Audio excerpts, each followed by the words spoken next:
இன்றைய இதமான காலை தென்றலில் அனைத்து அன்பு உள்ளங்களுக்கும் என் இனிய காலை வணக்கம். இன்று ஒரு குறள்.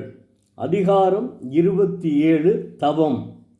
குறள் எண் 262. தவமும் தவமுடையார்க்கு ஆகும் அவம் அதனை அத்திலார் மேற்கொள்வது. தெய்வப்புலவர் திருவள்ளுவர் பயனே அன்றி தவம் தானும் உண்டாவது முன் தவம் உடையார்க்கே. ஆகலான் அத்தவத்தை அம்முன் தவம் இல்லாதார் முயல்வது பயனில் முயற்சியாம் என்கிறார். தவத்திற்கு ஒழுக்கமுடைமை வேண்டும். அப்படி தவத்திற்கு ஒழுக்கமுடையவன்தான் தவம் செய்ய முடியும். அதாவது துன்பத்தை பொறுத்து கொள்ளவும் பிறருக்கு துன்பம் செய்யாமலும் இருப்பவன்தான் தவம் செய்ய வேண்டும், தவம் ஒழுக வேண்டும். அதை மீறி தன் துன்பம் பொறுத்தலும் பிறருக்கு துன்பம் செய்யாதிருத்தலும் ஆகிய தவ ஒழுக்கம் இல்லாதவர்கள் தவக்கோலம் பூணக்கூடாது என்கிறார் தெய்வப்புலவர் திருவள்ளுவர். அவர் சொல்கிறது உண்மைதானுங்க. இவ்வளவு எல்லாமே உண்மைதானுங்க. ஒருத்தர் ஒன்றுமே எல்லா தப்பும் செஞ்சுட்டு அவன் அற வாழ்க்கை வாழாமல், அதாவது அருள் இல்லாமை, அருள் இந்த பேரே ஒரு மிகப்பெரிய பேருங்க அருள். அதாவது இரக்கமுடையவனுக்கு பேர் தான் அருள்.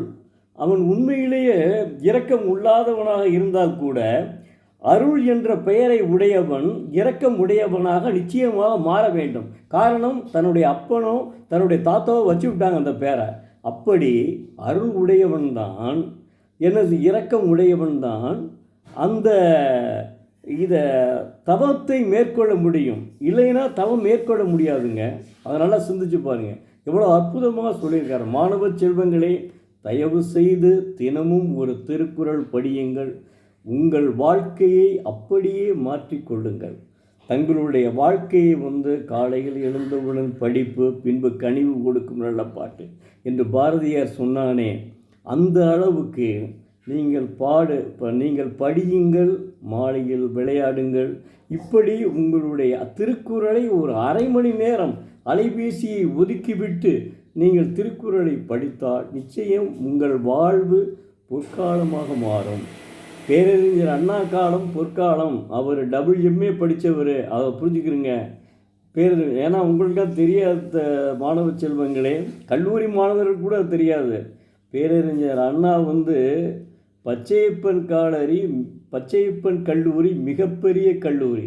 அதில் 2 டிகிரி வாங்கினார், மாஸ்டர்ஸ் டிகிரி. வாங்கிவிட்டு தான் இந்த அரசியலில் புகுந்து தீக்காவோடு சேர்ந்து அதிலிருந்து பிரிஞ்சு அவர் என்ன செய்கிறாரு, திருக்குறளுக்கு முக்கியத்துவம் கொடுத்தார். ஒரு முறை பேசும்போது கிட்டத்தட்ட ஒரு 5 திருக்குறளையாவது மேற்கோள் காட்டுவார். அப்படி மேற்கோள் காட்டி வந்ததால் தான் திராவிட முன்னேற்ற கழகம் ஆட்சி அமைக்க முடிந்தது. இதில் எந்தவித மாற்று கருத்தும் கிடையாதுங்க. அதில் மாற்றவே கிடையாது. அதை பின் தொடர்ந்து முத்தமிழறிஞர் கலைஞர் இப்படி மாறி மாறி அவருடைய இப்போ MK ஸ்டாலின் இப்படி மாறி மாறி முதல்வராக மரியாதைக்குரிய MK ஸ்டாலின் இப்படி மாறி மாறி முதல்வராக வந்து கொண்டிருக்கிறார். காரணம் என்ன? அதற்கு காரணமே பேரறிஞர் அண்ணா தான். பேரறிஞர் அண்ணாவுக்கு இணையாக யாருமே இல்லைங்க. அவர் காலம்தான் பொற்காலங்க. 1967 1969 அவர் இறக்கும் வரை. அவர் இறப்பு ஒரு மிகப்பெரிய இதாக இருந்துச்சுங்க. அந்த அளவுக்கு கூட்டம் அதிகமாக, அதாவது அந்த இறப்பு தான் வருத்தத்திற்குரியது. தமிழக மக்கள் எல்லாரும் அழுதார்கள் என்றால் அவருடைய இறப்பு தான். அதனால் தயவு செய்து மாணவ செல்வங்கள், நீங்கள் படிக்க வேண்டும். நான் அரசியலுக்கு போகணும்னு நான் சொல்லவே இல்லை, அது உங்களுடைய விருப்பம். நீங்கள் நல்ல ஒரு போஸ்ட்டில் வர வேண்டும். ஆனால் எந்த போஸ்ட்டில் இருந்தாலும் யாராவது ஒருத்தர் பேசினால் உடனே மதிப்பு கொடுங்க. அது அவன் பேசுகிறவன் நம்ம பெரிய போஸ்ட்டில் இருக்குமே, ஐஏஎஸ்ஸா, அவன் பேசுகிறத நம்ம எடுக்கலாமா அப்படிதான் நினைக்கவே. தயவுசெய்து இப்போ இருந்தே பழகிக்கிறீங்க. நீங்கள் அப்போ தான் பெரிய போஸ்ட்டுக்கே நீங்கள் வர முடியும். நீங்கள் உங்கள் அப்பா பெரிய போஸ்ட்டில் இருந்திருக்கலாம், உங்கள் தாத்தா பெரிய போஸ்ட்டில் இருந்திருக்கலாம், அதுக்கு மேலே பூட்டன் பெரிய போஸ்ட்டில் இருந்திருக்கலாம்.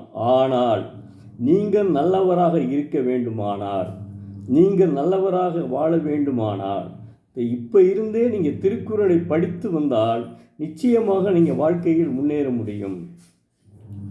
அதனால் தயவுசெய்து ஒரு தினமும் ஒரு திருக்குறளை படியுங்கள், வாழ்க்கையில் கடைப்பிடியுங்கள். நன்றி. நாளை மீண்டும் ஒரு குறளோடு சந்திக்கும் எழுத்தாளர் சோ. பரமசிவம், மதுரை.